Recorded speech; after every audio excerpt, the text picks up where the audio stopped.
Hello, and welcome to this video about how remote education is working for children and young people with SEND. So my name is Nick Whittaker, I'm one of Her Majesty's Inspectors and I'm Ofsted Specialist Advisor for SEND. Max. Hi, my name is McDonald-Taylor. I'm also one of Her Majesty's Inspectors and I'm one of the Specialist Leads for SEND.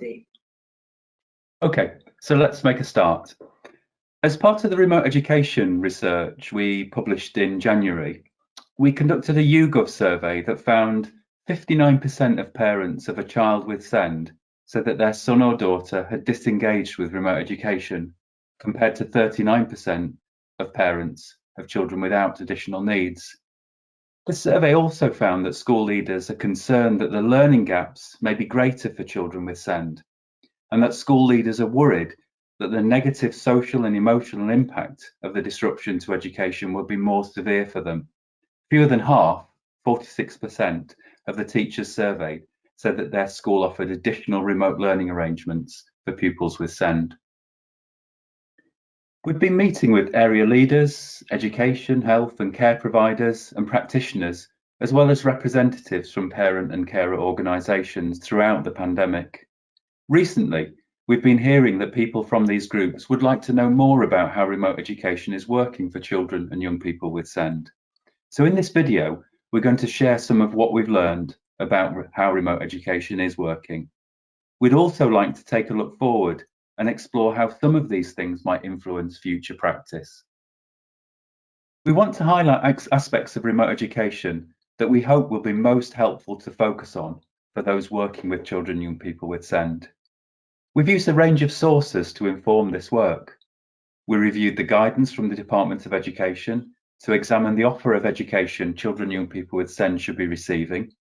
We looked at the reports that we've published as part of the programme of interim visits and further analysed the data from these visits. We also used the remote education briefings, published in January 2021, and discussed with our inspectors how some of the recommendations about remote education could be adapted and be inclusive of children and young people with SEND. Finally, we devised a set of questions to explore remote education and SEND in more depth. These were used with an inspector focus group to help our colleagues to share their reflections about the practice they had discussed with school leaders during their interim or monitoring visits. But before we go any further, I think it's really important to emphasise that we're all learning about how to do this well.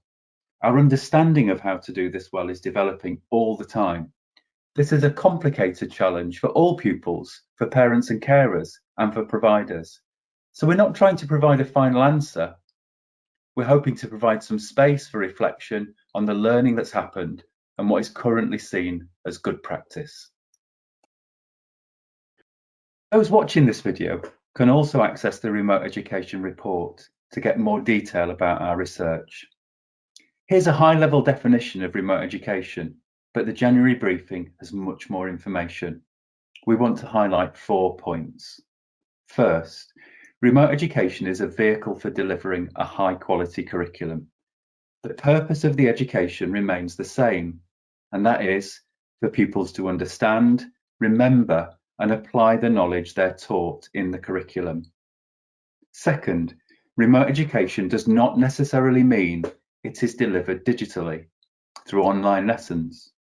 Our briefings say that remote education can be delivered through a range of methods, including face-to-face teaching, remote teaching, using digital and non-digital methods. This can include work packs, textbooks, and other resources that supplement teaching. Third, while elements of remote education have proven useful, we can see that it cannot provide the same offer of education that children and young people would receive in their school or college setting.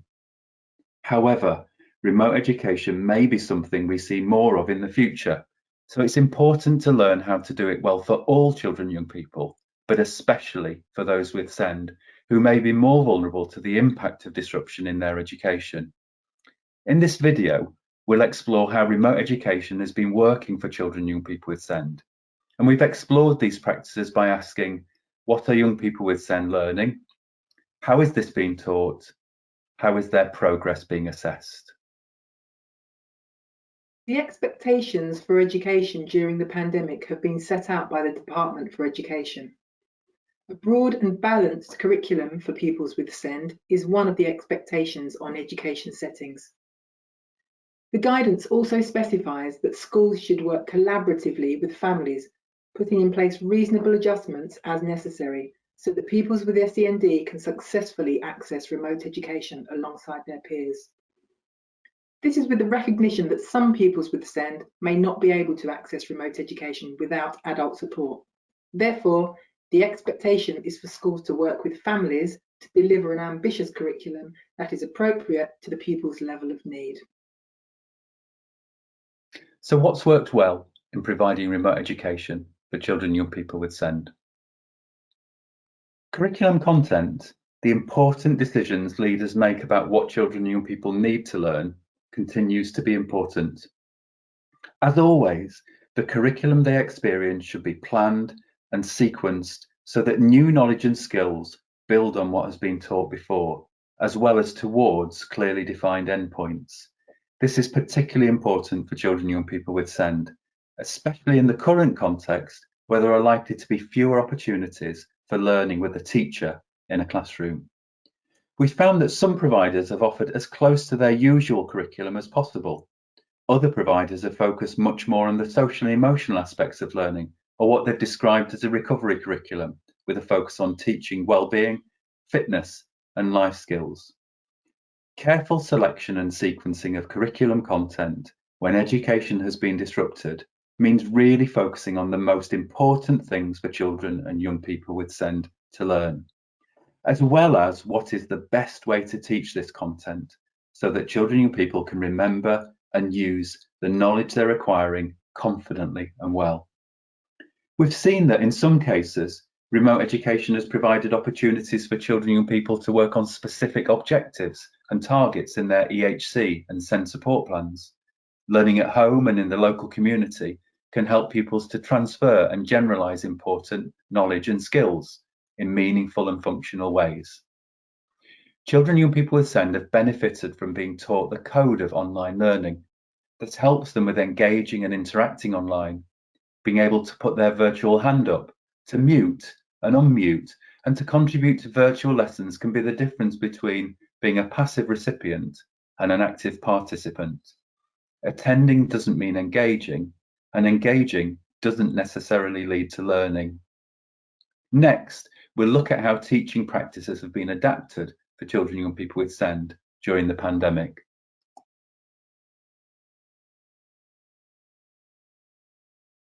So how are teaching practices being adapted?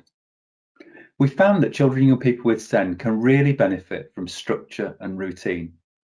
During the pandemic, some with autism had settled well into the routine of learning at home because the school had set up a tight timetable of lessons, and they liked the routine and familiarity.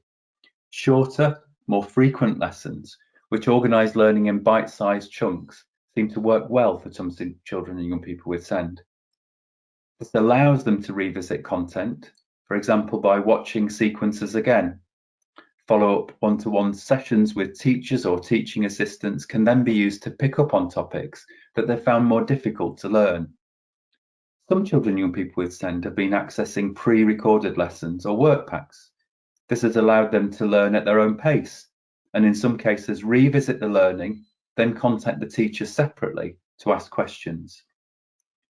Leaders referred to curriculum materials being adapted for children and young people with SEND, with some teachers making telephone calls to the child or young person or their parents to give information and guidance about the learning activities.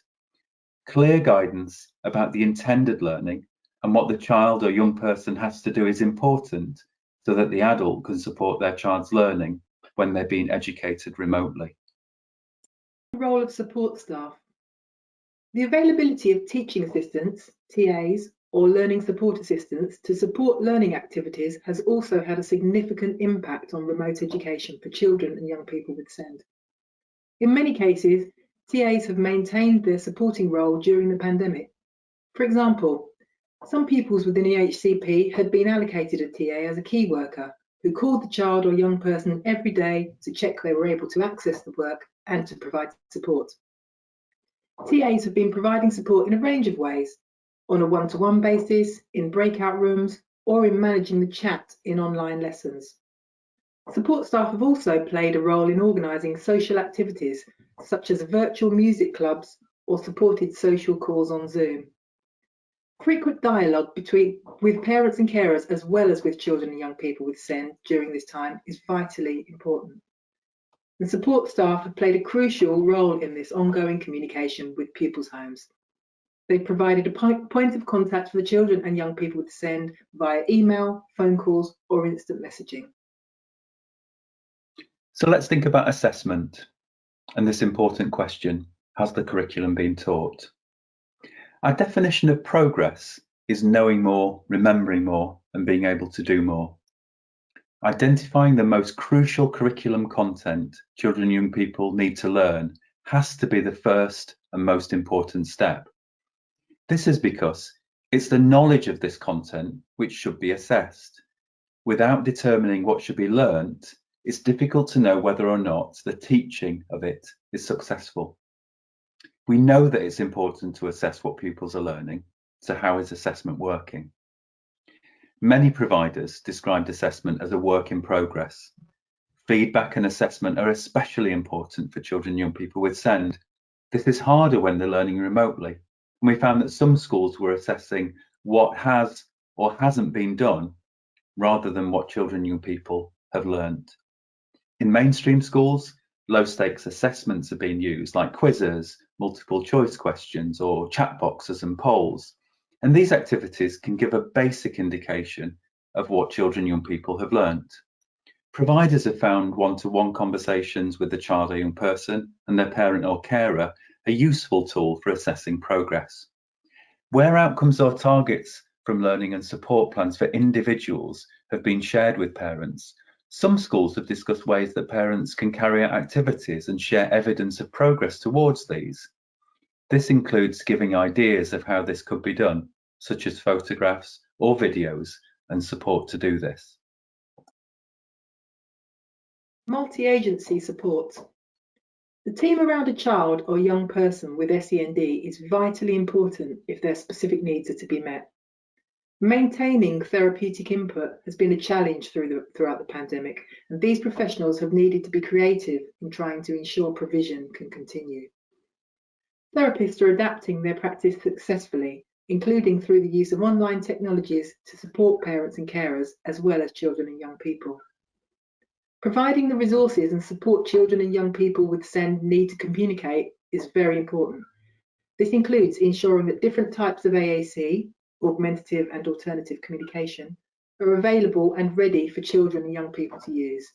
For example, this could include programming digital devices with the relevant vocabulary, or providing resources such as symbols for communication books and PECs, picture exchange communication systems. It could be providing objects of reference or visual schedules.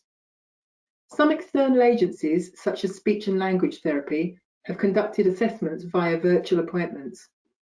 Of course, there are limitations to these, such as reduced opportunities to observe the child or young person across a range of settings. However, some providers commented on the benefits of delivering services virtually. For example, increased attendance at annual reviews. In some cases, annual reviews had more services in attendance than prior to the pandemic due to the flexibility of virtual meetings. Identifying the difference between adaptation and access is important in providing remote education for children and young people with SEND, as one doesn't automatically lead to the other. What works for one child or young person may not provide the same access to another, and certain devices or materials may simply not provide access to remote education for some children and young people with SEND. Provision of specialist equipment, including assistive technologies or specialist seating for children and young people with SEND, is essential for making remote education accessible. But it's important to acknowledge that it just may not be possible to replicate the highly specialised environment of some education settings in a child or young person's home. We can see that some therapists are adapting their practice, using online technologies to support parents and carers, as well as children and young people themselves. And as Max has already said, providing the resources and support children and young people need to communicate effectively is important. But we can also see that the capacity of parents and carers to support learning activities has a significant impact on remote education for children and young people with SEND, especially those with more significant and complex needs. Frequent dialogue with parents and carers, as well as with the children and young people themselves, is important. Hello everyone, my name is Claire Cropper and I'd like to talk to you about bridging the gap between home and school when delivering remote education. I'm one of the school's Her Majesty's Inspectors in the North West region. Before taking up this role, I was a primary head teacher and also a Senko for many years. I'm also a parent to twin 19-year-olds with complex additional needs who've attended specialist provision since Year 7. As a parent, an educator and an inspector, I wanted to share my reflections from what I've seen on inspection about how providers can work with parents and carers effectively during the pandemic. Setting reasonable expectations can help parents and carers to manage the many challenges of supporting their children's education at home. Some children and young people with SEND might struggle to engage in a full day of remote education for a variety of reasons. Setting reasonable expectations for these children may help parents and carers feel less guilty if all the work is not completed. They really need to know what the most important bits are to focus on. Parents and carers might not know what their child is learning about. Explaining this carefully can help them to support their child's learning at home. It can also help their children to work towards the targets in their EHC or SEND support plan. Effective dialogue between home and school may help parents and carers to make home a good learning environment. For example, whether a workstation might help, or what equipment the child or young person has and may need to learn well. Talking with parents and carers about other factors that might impact on the child or young person's ability to access remote education can be very helpful. Regular contact from a TA or teacher can help to identify barriers that pupils face in engaging in learning. Some schools are using this as an opportunity to find out from the child or family's perspective what is working well and what is not. This can help shape better provision for the child or young person. Knowing all of this information, of course, is one thing, but using it to make reasonable adjustments is another. This is the next step to ensure that the best education possible is provided for children and young people with SEND. I hope that this has given you an opportunity to reflect on the provision of remote education during the pandemic and how some of the lessons learned may benefit children and young people with SEND in the future. Thanks, Claire. So we can see that there's no one-size-fits-all answer, and that certain approaches may work well for one child or young person with SEND, but have a different impact on the learning of another. We've identified 4 themes from our data collection and our discussions with stakeholders and inspectors. So let's look at these in more detail. First, careful selection and sequencing of curriculum content is the essential starting point for providing remote education. As we've said, this means really focusing on the most important things for children and young people with SEND to learn. Second, structure, routine, and consistent support continue to be important for many children and young people with SEND. However, the flexibility of asynchronous approaches to remote education is really helping some children and young people to learn and make progress. Third, effective communication with families is crucial. Strengthening relationships with parents and carers and giving them the knowledge and practical help they need to support their child's learning has had a positive impact and may have longer-term benefits. And lastly, We know that the disruption to essential education, health and care services has had a huge impact on children and young people with SEND. But this isn't a new problem for some, and might continue to be a problem for those with the most significant and complex needs. So it's important that we consider how what we've learned during this profoundly challenging period might help us to better support children and young people with SEND in the future. In such a challenging time, providers, leaders, practitioners, parents and carers, and most importantly, children and young people have shown resilience and adaptability. As we said at the start of this video, remote education may be something we see more of in the future. It's really important that we learn how to do it well for all children and young people, but especially those with SEND, as future disruption is likely to have an even greater impact on them. We hope people will continue to reflect on how remote education has worked for children and young people with SEND. More information on remote education can be found on the .gov.uk website and on Ofsted's report page. Thank you for listening to our video. If you found it helpful, please share it with others in your networks or organisations.